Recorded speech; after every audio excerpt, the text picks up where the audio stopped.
আসসালামু আলাইকুম। Welcome back to my channel simple cooking recipe. Simple cooking রেসিপিতে আরও একটি নতুন রেসিপি দেখার জন্য সবাইকে স্বাগত জানাচ্ছি। আজকে আমি আপনাদের তৈরি করে দেখাবো একেবারে ভিন্ন স্বাদের ডিম আলুর ঝোল। এই রান্নাটা খুবই সহজ এবং খেতে অনেক বেশি মজাদার। বাসায় ডিম আলু থাকলে খুব সহজেই এই রেসিপিটি তৈরি করে নিতে পারেন। আমি এটা বাসায় প্রায় রান্না করি। এটা খেতে অনেক বেশি মজার হয়। মাছ মাংস খেতে খেতে বিরক্ত হয়ে গেলে এইভাবে ট্রাই করতে পারেন ডিম আলুর ঝোল। যারা ব্যাচেলর আছেন অথবা প্রবাসে থাকেন তারা অনেক সময় সহজ রান্না খোঁজেন, তাদের জন্য এটা দারুণ একটা রেসিপি হবে। কথা না বাড়িয়ে চলুন রান্নার প্রসেসটি শুরু করি।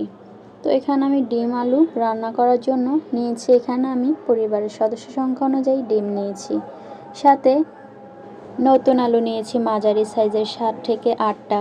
আলুগুলো আমি সিদ্ধ করে নিয়েছি, আর এখানে ডিমগুলো আমি সিদ্ধ করে নিয়েছি। এইবার চলে আসলাম মূল রেসিপিতে। চুলায় একটি প্যান বসিয়ে দিলাম। প্যানে দিয়ে দিলাম সয়াবিন তেল। তেলটা আমি মিডিয়াম আঁচে গরম করে নিয়েছি। তেল যখন গরম হয়ে আসবে এই পর্যায়ে সিদ্ধ করে রাখা ডিমগুলো দিয়ে দিলাম,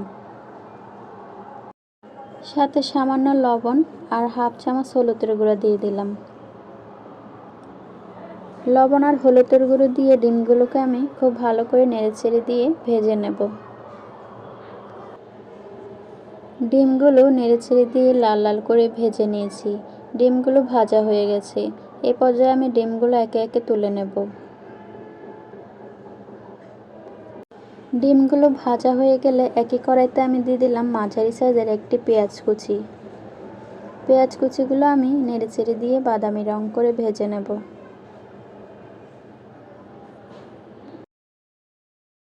পেঁয়াজগুলো আমি বাদামি রং করে ভেজে নিয়েছি। পেঁয়াজগুলো একটু নরম হওয়ার জন্য দিয়ে দিলাম 1 চামচ লবণ।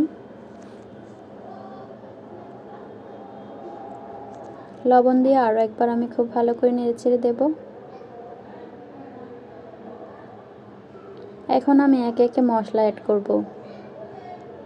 দিয়ে দিলাম এখানে হাফ টমেটো কুচি। একটা টমেটো কুচির অর্ধেকটা টমেটো কুচি দিয়েছি। টমেটো কুচি দিয়ে আরও একবার খুব ভালো করে নেড়েচেড়ে দেব।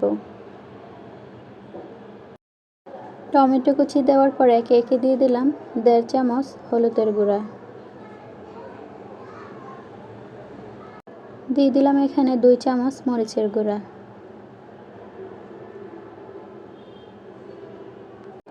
দিয়ে দিলাম 1 চামচ ধনিয়ার গুঁড়া।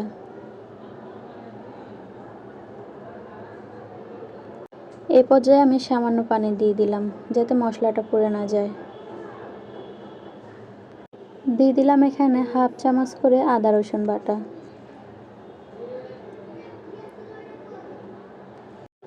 এইবার মশলাটা আমি খুব ভালো করে নেড়েচেড়ে দেব। মশলাটা খুব ভালো করে নেড়েচেড়ে দেওয়ার পর কয়েকটা গোটা কাঁচামরিচ দিয়ে দিলাম। কাঁচামরিচ দেওয়ার পর আবারও খুব ভালো করে নেড়েচেড়ে দিয়ে মশলাটা এই পর্যায়ে কষিয়ে নেব বেশ কিছুক্ষণ।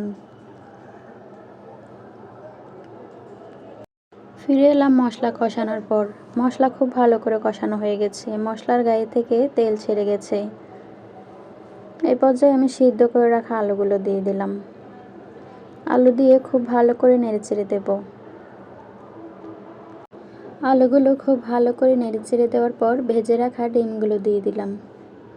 ডিম দিয়ে খুব ভালো করে আরও একবার নেড়েচেড়ে দেব। ডিম আর আলু খুব ভালো করে নেড়েচেড়ে দেওয়ার পর সামান্য ঝোলের পানি দিয়ে দিব। ঝোলের পানি দিয়ে আবারও খুব ভালো করে নেড়েচেড়ে দেব। ঝোলের পানি দেওয়ার পর উপর দিয়ে টমেটো কুচি দিয়ে দিলাম আবারও। ফ্লেভারের জন্য দিয়ে দিলাম ধনেপাতা কুচি। ধনেপাতা কুচি দিয়ে ঢাকনা দিয়ে ঢেকে দেব। এবার ফিরে আসছি রান্না হয়ে যাওয়ার পর।